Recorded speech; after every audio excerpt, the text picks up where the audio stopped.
আমরা এখন প্রতিরোধ গড়ে তুলতে চাই।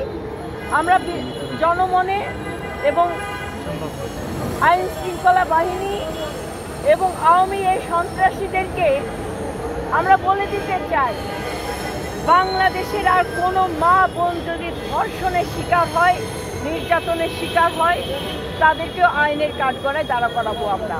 কারণ এর মদতদাতা কারা আপনাকে বিশ্লেষণ করতে হবে। আজকে এরা পার পেয়ে যাচ্ছে কেন? কারণ এরা সকলে বর্তমান সরকার দ্বারা মদতপ্রাপ্ত এবং তাদেরই অবৈধ প্রধানমন্ত্রী শেখ হাসিনা তার পাপ এবং কুকর্ম এবং জনগণের গণতান্ত্রিক অধিকারকে হত্যা করে যে পাপের সাম্রাজ্য সৃষ্টি করেছে, সেই হাসিনারও কিন্তু এখন ক্ষমতা নাই এই সোনার ছেলেদেরকে আর থামানো।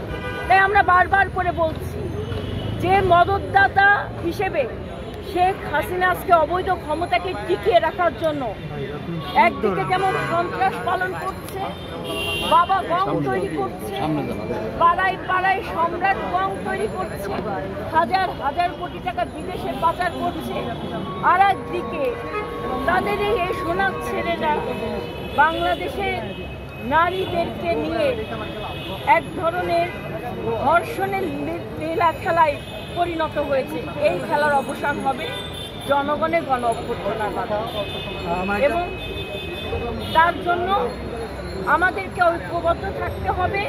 কারণ বাংলাদেশকে আমাদেরকে রক্ষা করতে হবে হাইনার হাত থেকে, শেখ হাসিনার হাত থেকে।